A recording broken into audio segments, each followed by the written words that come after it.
안녕하세요. 인생 파장 FM의 은디입니다. 사랑이란 건 오래 함께할수록 깊어지는 줄만 알았는데 어쩌면 어떤 사랑은 오래될수록 더 많은 상처를 품게 되는지도 모르겠습니다. 오늘은 부산 해운대에 사시는 66세 김기호님의 사연을 전해드리려 합니다. 조용히 살아가던 한 남자의 인생을 송두리째 흔들어버린 단 한마디의 고백. 그 속에 담긴 진실을 함께 들어보시죠. 안녕하세요, 은디님. 저는 평생을 바다 냄새 맡으며 살아온 사람입니다. 해운대에서 30년 넘게 식당을 운영하다가 이젠 가게도 아들에게 맡기고 조용히 살고 있죠. 인생이란 게 다 그렇잖아요. 한창 때는 정신없이 일하다가 나이 들면 뒤돌아보며 그래도 열심히 살았다 그렇게 위로하는 거요. 저한테도 그런 평범한 노년이 찾아온 줄 알았습니다. 아내와는 35년을 함께 살았고 아들도 잘 자라서 장가도 갔습니다. 하루하루가 고맙고 별 탈 없이 늙어가는 게 행복이라 생각했죠. 그런데 그 평범함이 깨지는 건 정말 한순간이었습니다. 아내가 아팠습니다. 처음엔 단순한 피로인 줄 알았는데 검사 결과는 생각보다 심각했죠. 의사 말로는 시간이 얼마 남지 않았다고 했습니다. 그 말을 들었을 때 눈앞이 하얘졌습니다. 그때 처음 느꼈습니다. 아, 나는 저 사람 없이는 안 되는구나. 그렇게 몇 달 동안 아내의 병간호를 하며 그녀와 함께 있는 시간들이 더 소중해졌습니다.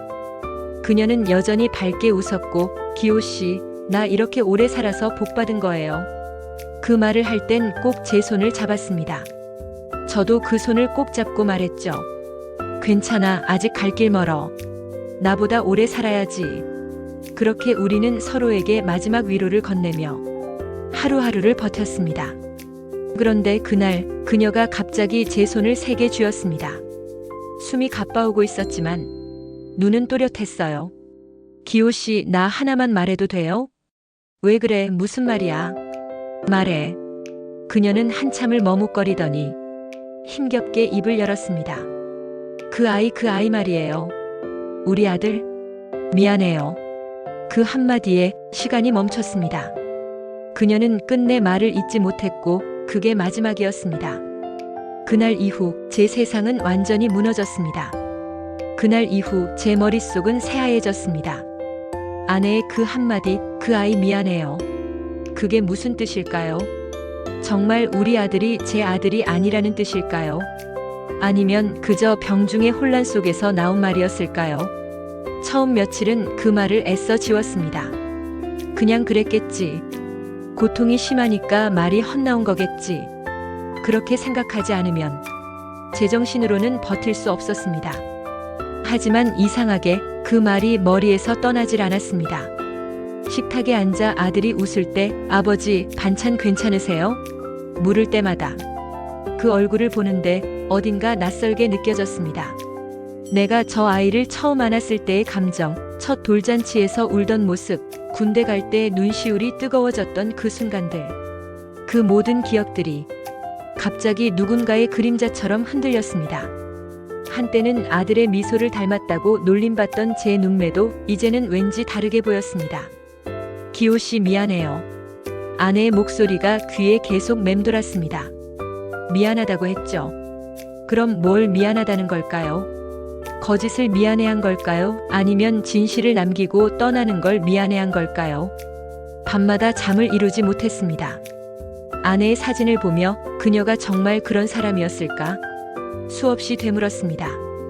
그럼에도 마음 한구석에 지워지지 않는 의심이 있었습니다. 아내의 지난 행동들이 퍼즐 조각처럼 떠올랐고 그 조각들이 점점 맞춰져 갔습니다. 이제는 알아야겠다고 생각했습니다. 진실이든 거짓이든 확인하지 않으면 평생 미쳐버릴 것 같았습니다.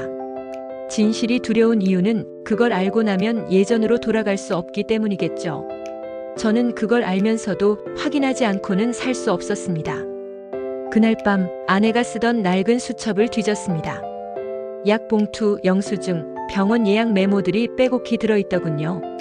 그 중간쯤 한 장의 종이가 끼워져 있었습니다. 병원 산부인과 정기검진 기록 1992년. 그 해는 우리 아들이 태어난 해였습니다. 이상했어요. 그때 아내는 분명 다른 병원에서 출산했다고 했거든요. 그런데 이 병원은 제가 단 한 번도 들어본 적 없는 곳이었습니다. 그날 밤 저는 결국 인터넷을 뒤졌습니다. 유전자 검사 방법, 부자 관계 확인, 그리고 비밀 유지 가능한 검사 기관. 검사 결과는 2주 뒤 나온다고 했습니다. 그 2주가 제 인생에서 가장 긴 시간이었습니다. 그날은 비가 왔습니다. 잔잔하게 내리는 봄비였는데 이상하게도 창밖 소리가 더 크게 들렸습니다. 휴대폰 진동이 책상 위에서 2번 울리고 멈췄습니다. 검사기관에서 보낸 메시지였습니다. 결과 확인 가능합니다. 손가락이 얼어붙은 것처럼 움직이지 않았습니다. 핀 번호 4자리를 누르는데도 3번이나 틀렸습니다. 잠깐 숨을 고르고 다시 숫자를 눌렀습니다. 화면이 열리는 순간 마음이 깊은 웅덩이 속으로 떨어졌습니다. 확인하기 버튼이 눈앞에서 깜빡였습니다. 저는 화면을 한참 동안 쳐다만 보다가 폰을 뒤집어 책상 위에 엎어두었습니다. 조용해졌습니다. 그런데 그 조용함이 더 큰 소음처럼 귀를 때렸습니다. 결국 폰을 다시 들었습니다. 버튼을 눌렀습니다. 서류가 열렸습니다. 표와 그래프, 수치들이 빽빽하게 적혀 있었고 그 아래 짧은 문장 하나가 있었습니다. 친자관계 가능성 0.00%. 한 줄이었습니다. 정확히 한 줄. 그 한 줄이 제 삶을 두 동강 냈습니다. 심장이 먼저 반응했습니다. 쿵 하고 내려앉더니 곧바로 쿵쾅대기 시작했습니다. 손끝이 저려왔고 머릿속에서 무언가가 찢어지는 소리가 들리는 듯 했습니다. 이상하게 눈물은 나오지 않았습니다. 대신 입술이 먼저 떨렸습니다. 그래, 그렇구나. 입 밖으로 나온 제 목소리가 너무 낯설었습니다. 그 목소리는 분명 제 목소리였지만 제가 아닌 사람의 목소리 같았습니다. 오래 붙잡고 있던 무언가가 그 순간 손에서 미끄러져 바닥으로 굴러 떨어졌습니다. 툭 소리가 머릿속에서만 들렸습니다.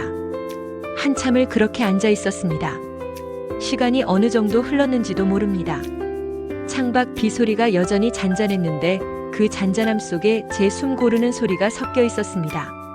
그때서야 비로소 한 방울 눈물이 떨어졌습니다. 그리고 또 한 방울. 내가 30년 동안 안아온 아이는 누구였나? 질문은 그렇게 시작했습니다. 하지만 곧 다른 생각이 이어졌습니다. 아니다. 그건 내가 제일 잘 알지.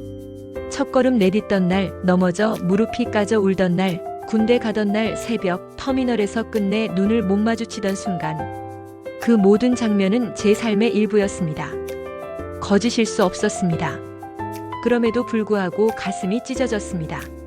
사람의 마음은 그렇게 단단하지 않았습니다. 서류 한 장 숫자 몇 개가 30년을 흩어놓을 수 있다는 걸 그날 처음 알았습니다.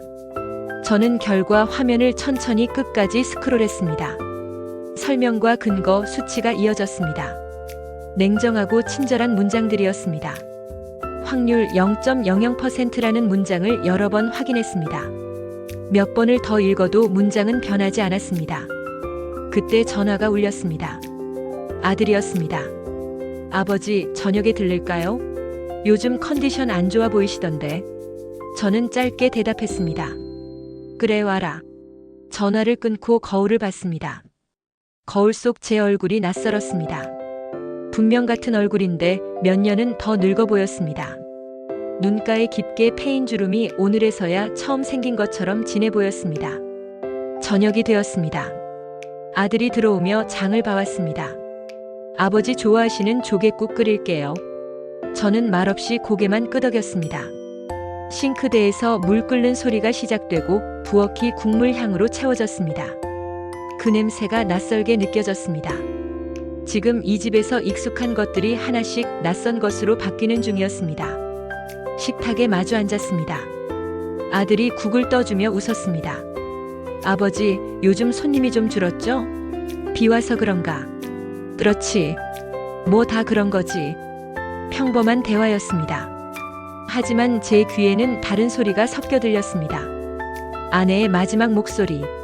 기호 씨, 미안해요. 숟가락을 내려놓았습니다. 아들이 제 얼굴을 살폈습니다. 아버지, 어디 편찮아요? 아니, 괜찮아. 그때 아들이 조심스럽게 말을 꺼냈습니다. 그날 검사같이 받자고 하셨을 때 사실 좀 이상하긴 했어요. 저는 말없이 아들을 바라봤습니다. 근데요, 아버지. 전요 사실 결과가 어떤지보다 아버지가 뭘 생각하셨는지가 더 궁금해요. 숨이 막히는 줄 알았습니다. 결과가 어떤지보다 아버지가 뭘 생각하셨는지. 그 말이 제 속을 정면으로 찔렀습니다. 저는 천천히 입을 열었습니다. 결과가 나왔다. 아들의 눈빛이 순간 멈췄습니다. 그 눈빛 어릴 때 엄마가 혼낼 때면 울까 말까 하던 그 표정이 겹쳐 보였습니다. 어떻게 나왔어요? 잠시 침묵이 흘렀습니다. 확률이 0이더구나. 그 말이 식탁 위에 떨어졌습니다. 숟가락 소리도 바람 소리도 전기 주전자 소리도 그 순간 멈춘 것 같았습니다. 아들은 아무 말도 하지 않았습니다. 그저 허공을 바라보다가 조용히 고개를 숙였습니다. 그래도 전 아버지 아들 맞죠? 아들이 아주 작은 목소리로 말했습니다. 그 순간 저는 무너졌습니다.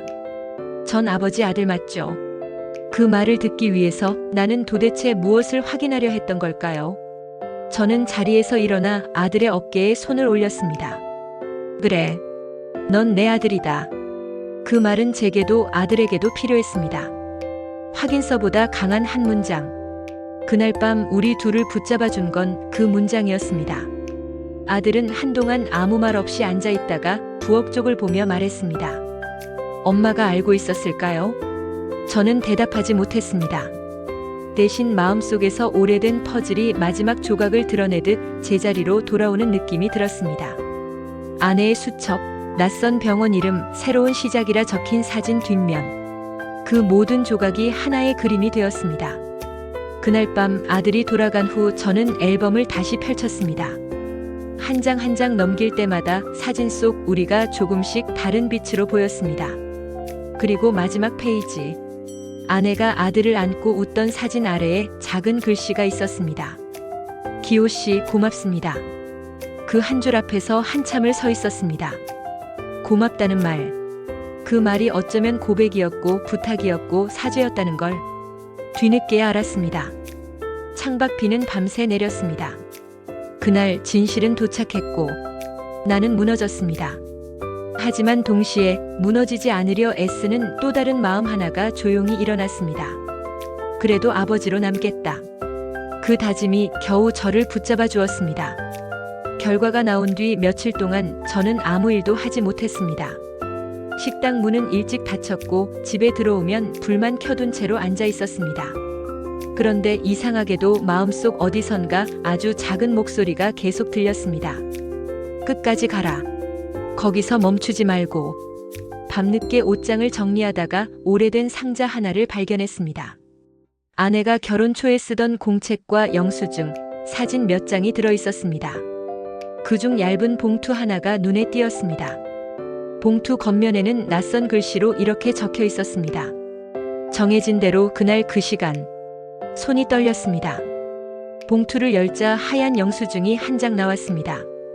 1992년 3월 어느 보호시설 이름이 찍혀 있었고 물품 항목에는 영아용품 세트라고 적혀 있었습니다.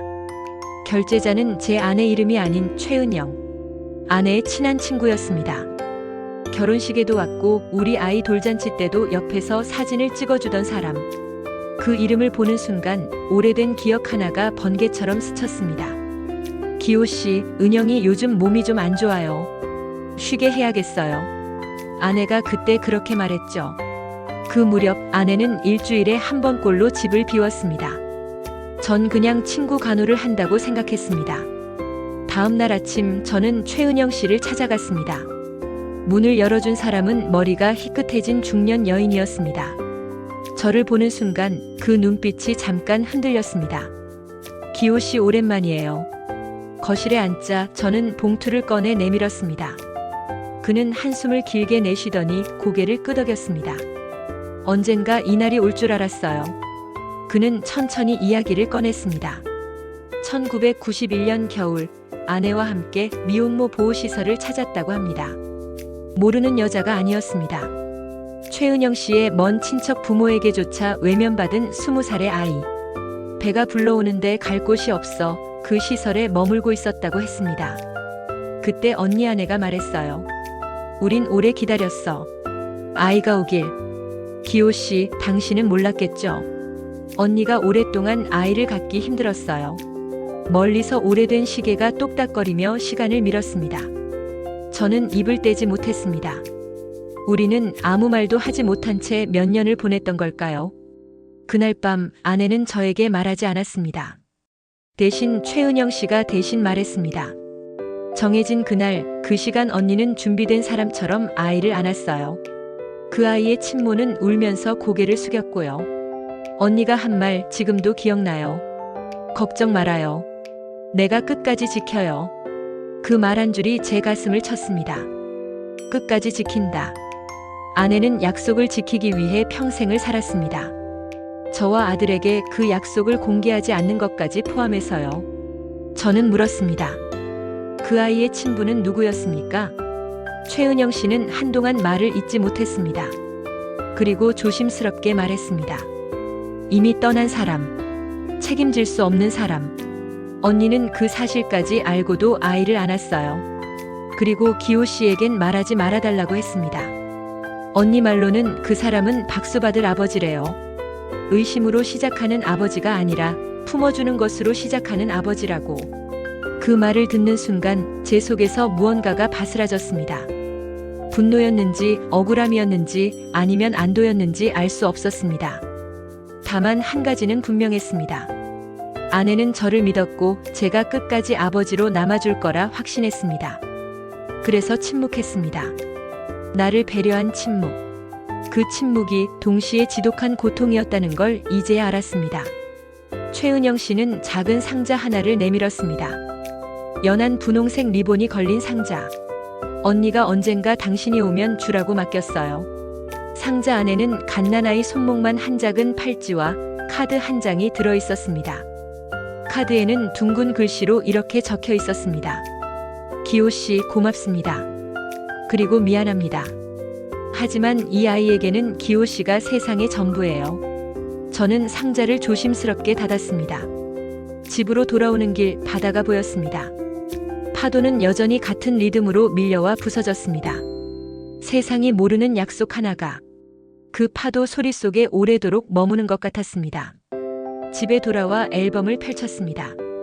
아들이 갓 태어났을 때의 사진, 작은 방에 햇살이 가득 들어오고 아내가 그 아이를 안고 웃고 있었습니다. 사진을 오래 들여다보다가 저는 마음속으로 조용히 물었습니다. 나를 속였느냐가 아니라 얼마나 무서웠니라고. 그 밤 저는 아들에게 전화했습니다. 잠깐 올 수 있니? 아들은 곧 도착했습니다. 우리는 말없이 앉아 있었습니다. 그리고 저는 상자를 내밀었습니다. 엄마가 남긴 거다. 아들은 상자를 열고 팔찌를 들여다보았습니다. 그 작은 원이 그의 커다란 손바닥 위에서 빛났습니다. 아버지, 이건 뭐예요? 내가 태어나던 날의 약속이란다. 아들은 고개를 들었습니다. 그 눈빛 낯설고도 익숙한, 더 이상 숫자가 설명할 수 없는 피가 아닌 무언가로 이어진 빛. 그 눈빛을 보며 저는 천천히, 아주 천천히 고개를 끄덕였습니다. 그리고 마음속으로 한 문장을 적었습니다. 피가 아니라 이름으로 이어진 부자. 그날 밤 저는 잠들기 전 아내의 수첩을 다시 펼쳤습니다. 첫 장에 짧은 문장이 적혀 있었습니다. 두려움보다 사랑이 먼저. 아마도 아내가 스스로에게 수없이 되뇌었을 말. 저는 그 문장을 따라 적었습니다. 그리고 마음속에서 조용히 대답했습니다. 이제 내가 이어가마. 며칠이 지나고 바람이 조금 따뜻해졌습니다. 바다 건너 노을이 지는 걸 보고 있자니 묘하게 마음이 차분했습니다. 아내의 마지막 말, 아들의 눈빛, 그 모든 게 이제는 나를 흔들기보다 감싸주는 듯 했습니다. 저는 그날 아내의 제사상 앞에 조용히 앉았습니다. 향을 3번 피우고 사진 속 아내를 바라봤습니다. 예전엔 그 미소가 미워서 눈을 피했는데 이제는 그 미소가 위로처럼 느껴졌습니다. 그래, 당신 말이 맞았어. 나는 아직도 아버지고 이 아이는 여전히 내 아들이야. 목소리가 떨렸습니다. 하지만 오랜만에 제 안에서 무언가가 단단히 자리 잡는 느낌이었습니다. 그날 밤 저는 편지를 썼습니다. 아들에게 주려는 편지였죠. 민수야, 너를 처음 안았을 때 내 인생이 새로 시작된 줄 알았다. 그 느낌은 지금도 변하지 않았다. 혈연이란 건 단지 시작을 위한 끈일 뿐이더라. 사람을 이어주는 건 함께 보낸 시간이고 서로를 지켜온 마음이더라. 엄마의 침묵이 널 지켰고 내 용서가 그 침묵을 완성시켰다. 이제 너는 내 인생을 살아가면 된다. 다만 한 가지 기억해라. 피는 나눌 수 있어도 마음은 나눌 수 없다는 걸.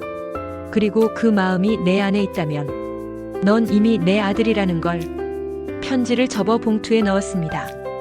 봉투 겉에는 짧게 적었습니다. 민수에게. 아버지로부터. 그 편지는 아직 주지 못했습니다. 언젠가 정말 필요한 날이 오면 그때 조용히 건네려 합니다. 그날 이후 저는 다시 식당 문을 열었습니다. 손님 몇 명이 들어왔고 저는 평소처럼 웃으며 인사를 했습니다. 어서 오세요. 오늘은 조개탕 좋아요. 아들이 주방에서 고개를 들고 말했습니다. 아버지, 간 좀 봐주세요. 그 목소리를 듣는 순간 저는 알았습니다. 이건 피가 아니라 시간으로 쌓인 관계라는 걸요. 가끔 손님들이 물어봅니다. 사장님, 아드님이 닮으셨네요. 그럴 때마다 저는 웃으며 대답합니다. 그렇죠? 많이 닮았죠. 그 말 속엔 아무런 망설임이 없습니다. 진실을 알기 전엔 몰랐던 진짜 닮음의 의미를 이제는 알게 되었으니까요. 밤이 되면 여전히 아내의 사진 앞에 앉습니다. 오늘도 잘 보냈어요. 그럼 사진 속 아내는 예전처럼 미소 짓고 있습니다. 그 미소를 바라보며 저는 속삭입니다. 당신이 떠난 자리에 이제 내가 아버지로 남아요. 창밖으로 파도 소리가 들립니다. 그 파도는 여전히 밀려오고 여전히 부서지고 그 소리 속에서 저는 제 인생의 답을 들었습니다. 사랑이란 건 때로는 진실보다 더 오래 남는 거라는 걸요. 그리고 아버지라는 이름은 피로 시작되지 않아도 마음으로 완성된다는 걸요. 가끔 우리는 진실이 모든 걸 구원해 줄 거라고 믿습니다. 하지만 때로는 진실보다 용서가, 의심보다 믿음이 사람을 더 단단하게 만들죠. 오늘의 사연 속 김기호님처럼요. 아버지라는 이름은 누가 써준 것도 유전자 검사가 정해준 것도 아니었습니다. 그건 평생을 함께한 시간 속에서 조용히 만들어진 이름이었습니다. 여러분의 삶에도 그 이름처럼 지켜야 할 소중한 인연이 있기를 바랍니다. 여기는 인생 파장 FM 은디였습니다. 오늘의 파장은 진실보다 깊은 사랑, 그게 진짜 가족입니다.